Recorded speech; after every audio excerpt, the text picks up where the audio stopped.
Shadow work, something that I think a lot of people can be very scared or intimidated to do. We'll talk today about, first of all, what it is, how to accept your dark side, and also integrate and embrace that into your life. I'll give more personal experience as well, and kind of go into more hero versus villain archetypes. So let's go.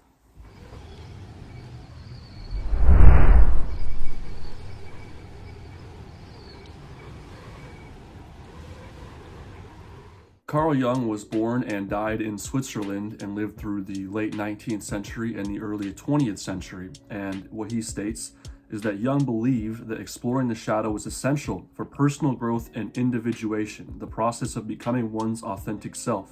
The shadow refers to the unconscious parts of our psyche that contain our repressed thoughts, feelings, and impulses. It is the side of ourselves that we reject or hide from others, and often from ourselves. However, these repressed aspects of ourselves can still influence our behavior and emotional states. The first thing you think of when you think of your dark side is anger, is fear. And it's not necessarily those emotions themselves, because we all have them, but it's our own unique way of experiencing those emotions and how they come about, like the triggers. What triggers a sense of fear? What triggers a sense in you that wants to ball up into a shell and hide and be afraid or be angry and be mad? Like, what are the specific moments that do that? A lot of times the shadow can come about when you're triggered in some type of social scenario or a situation that may have come about in your childhood that's arising once more as you grow up. And it can be a form of anxiety, a way of expressing that, a way of like self-sabotaging. And I feel like it's a lot of the times unknown to us at the conscious level. We aren't fully aware of it, I should say. But over time, I think when you actually do the work and dig deep, because it forces you to really dig deep into your own psyche, you can be a lot more aware and understand just why that might be the case. A source I'm going to reference a lot through this video is the Shadow Work Journal by Keela Shaheen. And this is a sort of journal prompt sort of thing, like where you are asked a bunch of questions about why you feel this way in this certain situation. There's some fill in the blanks, there's some journal prompts, there's some activities that you can do. And I have started doing it probably about a month or two ago, and I've just continued on trying to be consistent with it. And I've already noticed that it's helped quite a bit. For example, and to give more of a personal experience here, they asked, what is your biggest fear? And although that's something that I may have thought about before, like what is it that I'm actually afraid of, to be honest with you, I didn't really go that far into it and try and understand why I'm afraid of it. What that fear happens to be is change. I've grown up in a very quiet, small town and lived here my whole life since I was 2 years old. So as long as I can remember, I've been in this one quiet, small house and as an only child. And the idea or the concept of another home being my residence has always seemed so far out. So I've been kind of afraid to take on something new, some type of challenge, some type of change. And that has kind of stunted my growth in some ways. I've been wanting to kind of delve back into comfort. And that is nothing necessarily abnormal, but that stems back from my childhood. During my childhood, a lot of friends that were actually living in the neighborhood moved out and went to different places. And, as I grew up and became an adolescent, I started to have feelings for girls, and a lot of the times when I would get these feelings, I would be kind of abandoned or ghosted or led astray. And so that developed this sort of stigma in my mind and in my psyche that anytime I have these sort of feelings of love, I'm gonna be abandoned. There's that fear of abandonment. You don't want to work against that. You have to figure out a way to work with it. And that's what I'm gonna try to explore in this video. Think of some of your favorite protagonists, whether it's in film, whether it's in TV shows, whether it's in novels. It could be someone like Spider-Man, Harry Potter. It could be Batman. There's so many different examples. And oftentimes they represent the hero. They represent the typical hero's journey. And the one primary example that I'm going to use is Harry Potter. Now, we can go into detail about the entirety of that hero's journey. But in essence, what is so fascinating about the journey of Harry Potter is quite literally the mirror image of that, right? The reflection, which is Voldemort. His opposite number is what you would think of as completely different than him. In all reality, however, Voldemort quite literally is Harry's own shadow. At least that's what he represents, because he's tucked within him. All right, he cast the spell on him when he was just a baby. And throughout all this time, Harry's questioning, hey, am I a good person? Right? I think he questions Sirius Black. You're not a bad person. You're a very good person who bad things have happened to. There's all these sort of thoughts. He's isolating himself. He's confused, and he doesn't know how to integrate this side of him. I find that it's very eerily similar to humanity, to every single individual, because we think that we all want to be the hero. We all want to be that archetype, but we must come to realize that in all actuality, that enemy that we're supposedly fighting or going against is truly ourself. It's nobody else. It's not the approval of others that we need, or the validation, or the acceptance amongst others. It's truly just how we believe in ourselves, how we feel about what's going on within, what's going on externally, and how we ultimately approach life. Because a lot of times we can self-sabotage, a lot of times we can be very self-critical, judgmental, or maybe we don't think highly enough of ourselves and aren't willing to take on that challenge, and whatever the case might be. Right? When you think of even Batman kind of represents order, he represents structure, and quite literally the Joker, which is his at least in The Dark Knight alone, his opposite number, it's the mirror image of that. He represents chaos. I'm an agent of chaos. Shadow work is something that I'm currently still delving into. Like this journal that I'm writing in, the one that I just mentioned, I'm pretty far into it, but I'm still going and still learning a lot. And one of the biggest changes, or at least epiphanies that's hit me, is how much compassion that you can really feel from delving into it. And that compassion revolves around the way you feel towards other people, but also the way you feel towards yourself. And for having a toxic habit in your life, or a tendency to delve into comfort, to sit on your phone when probably you should be doing something a lot more productive, to play video games when you should be doing something a lot more productive, or perhaps isolate yourself from your loved ones, to hide your problems and your emotions, to be afraid of confrontation, to be afraid of those difficult conversations. I think doing shadow work, at least to an extent, raises that level of acceptance within oneself. Because hey, we live in a world, and especially if you're very young, there's a lot going on that has just kind of happened to us, in the sense of like having these phones, right? I'm 23, so I was growing up, and I'm still growing up in some ways, but I was growing up during a time where these were just taking off, right? Cell phones, social media. And so it became just the most prominent form of escape for me, where like if let's say I'm in a train, right, a random place to be in, but let's say I'm in a train and there's a bunch of people there and I feel a little bit socially anxious. What can I do? I can just go on my phone. I don't have to do anything on my phone, but to completely escape that, to completely avoid those social scenarios. So I mentioned that example of my fear of abandonment, and that has kind of made itself known in any sort of form of love. I've been very hesitant to want to open up to people in a more loving fashion, and when someone shows genuine compassion and love towards me, I can tend to self-sabotage. Oh, they don't really love me. Oh, what are they really doing here? Like I question myself too much, and that leads to the perpetual cycle of then me being like, why am I questioning myself? Am I a bad person? What am I doing? And it's honestly from a lack of self-compassion. That's why I've found it so important to write down my own thoughts, my own perspective, and my values, right? And explain that and document that in written form, because it's me actually digging deep into my own psyche, like not just saying, oh yeah, maybe I am a little bit afraid of change, maybe I'm a little shy around some people, but no, going farther than that and understanding the roots of why I react a certain way in particular situations. Another example is, I don't know if anyone watching this has ever heard of a Socratic seminar. It's essentially where you get into a group amongst classmates, amongst a large circle of individuals, let's say, and you have a debate about a particular topic, but this debate isn't centered around, you go from person next to you talks, then you talk, then the next person talks. It's not as structured as that. It's more chaotic in the sense that some person across the room will just talk and then it's anyone's turn to jump in.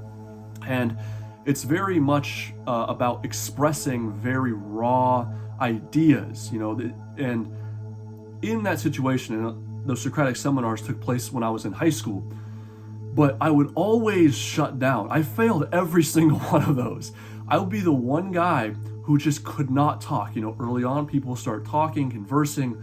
I feel like, okay, this is an interesting conversation. I have something that I maybe want to say, but I don't say it. The conversation moves elsewhere. I feel all this anxiety and tension build up, and it becomes overwhelming and too much to where I just cannot say anything. That is something that I used to always give myself a very, very difficult time for. Why do I have all this anxiety? Why can't I just speak out? Why am I such a bitch? As I've gotten older, I've noticed that can still be present in certain social scenarios. For one, quite frankly, the best way to improve upon that is by getting exposure to it, is by going out there and talking to people, by going out there and confronting dialogue and interaction and initiating those conversations. I am the farthest thing from perfect, but that's like everybody I know. That's like everybody watching this video. None of us are more or less flawed than the other person.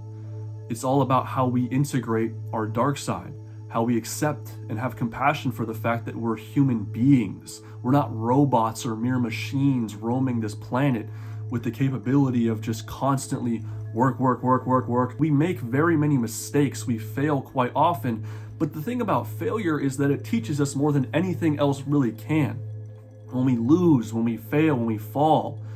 And that is a massive part also of the hero's journey, is kind of getting to a point where you feel on top of the world. You have an inflated ego, and then being very much humbled by whether it's the villain, whether it's yourself, whether it's the universe, whatever it might be. The biggest benefit that I've noticed to shadow work, at least on my perception and my perspective, is just that, is the fact that, hey, I'm imperfect and I need to allow myself to be human, to go through life and make some mistakes, to question my perspective on things. And that's how you evolve, that's how you mature. Obviously, doing shadow work can really connect you a lot with yourself, which a lot of people struggle with, to be able to sit there, right? Just envision yourself sitting in a room where you're completely alone and you don't have your phone, you don't have your laptop or your favorite book, you don't have your favorite show, you don't have your best friend or your partner, whoever. You're completely in solitude. All you have is your thoughts. How does that make you feel? How does that idea make you feel? Perhaps it can be a little bit anxiety inducing because you are completely stripped of everything and just left alone. As challenging as that might be, I feel like it's important for us to find the time to do that. That's how we build that relationship with ourselves, when we can actually sit there with nothing but our thoughts and be comfortable, be okay. If you are not comfortable being alone, then I highly suggest you find ways, and that can be through writing, that can be through meditation, that can be through exercise. First of all, before any of that though, you should not beat yourself up or self-sabotage, because that is a difficult process for you to be in solitude. And that is one of the biggest things, man. You have to embrace the fact that you are a human being.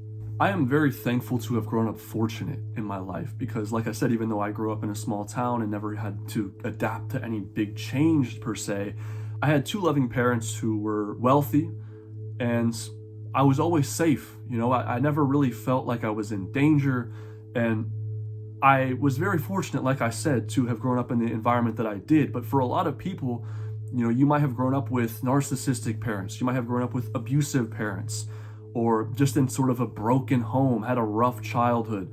And it's very difficult, and it can be revealing, it can be very emotional to go back and reflect upon those things, upon what happened, because it's a lot of harsh truths. That's the thing. It's not filtered to your betterment. It's very difficult, it's very dark, and it can be very challenging to ultimately accept. Like I said, I didn't have a lot of challenges in terms of my own parents growing up, they're obviously imperfect, and that's like I said, what it means to be a human. And regardless of your situation, you're not immune to any form of suffering or difficulties. The biggest thing that I've gone through over the past few years has been in the form of my own sex life, through facing a porn addiction and questioning my own sexuality and having a low libido, having sexual dysfunction, and going on all these sort of thought patterns and waves of like, is there something wrong with me? Having to face the reality that the only person that put myself in this situation was myself. And within that, you also have to forgive yourself, because like I said, growing up as an adolescent, being completely unaware of the actual ramifications of what this was doing to me, I just delved into it. I didn't have the wherewithal to say like, maybe I should stop, until I grew up a little bit, until I was essentially an adult and could say, I cannot keep watching this. And so, that has also been a process within itself, and I'm really trying my absolute best to stay away from porn. I've been able to, for the most part, do that over the past year plus, not quite a year and a half, but I've definitely noticed some changes. We want to beat ourselves up, man. We are always our own worst critic. But can you look yourself in the mirror and say, I forgive you and I love you? And that is another activity that is in this shadow work journal, looking yourself in the mirror and saying those affirmations, right? Because it's difficult, it's weird, right? Imagine yourself, like me looking into this camera right now. Imagine you looking into your nearest mirror and saying like, I love you, I am worthy, or you are worthy of love, and saying these things repetitively while you're looking yourself in the eye. It's awkward. It feels a little bit unnatural, especially if you haven't done that and haven't really provided yourself with the most love or compassion necessary. Just recently, I actually watched the movie Interstellar, and it's with Matthew McConaughey. I don't know if any of you guys have seen it. I don't necessarily want to spoil any of it, but there are a lot of emotional scenes throughout the movie. He goes out into space and he can't see his family for what is seemingly like 50, 60 plus years, because it's a different time frame and existence that he's in. But regardless, it's very emotional. And what I felt while watching the movie in terms of emotions was love.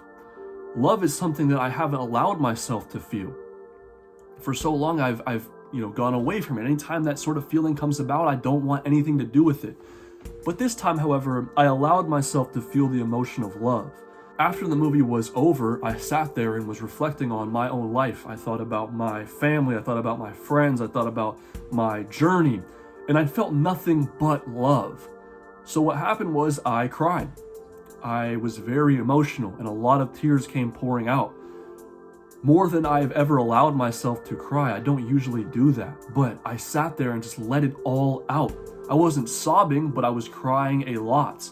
But these emotions were love, and I allowed myself to feel that. Right? I wasn't restricting myself of this feeling no more. I'm not going to say that one experience, as beautiful as it was, because it was amazing. I really felt like refreshed and energized and pure after that. I'm not going to say that alone turned a new leaf, right? It's still a lot of work that I have to do to understand and to have that compassion for myself, to ultimately love myself, to be open and receptive of feelings of love.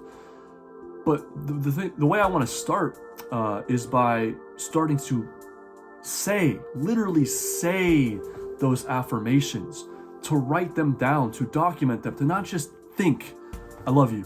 No, to say, I love you, to write it down and say like, hey, I am worthy of love. I am open to love. And that is a massive part of anyone's journey, is to say those affirmations and to say, I believe in the work that I'm putting in. I believe in myself. Because a lot of times we don't do that. And it can kind of make itself present and known in our lives that maybe we aren't showing our best and utmost love and confidence towards who we are as people. There is just as much chaos and malevolence within you as there is order, as there is structure, as there is love. And that's the statement that can go for everybody. That very bright, old lovely lady that you run into in the grocery store who's so sweet, she's got a lot of her own problems as well, man. I mean, like, this is the case for every single one of us. And it's difficult because we want to be great. We want to be good and always the hero and always living through the light.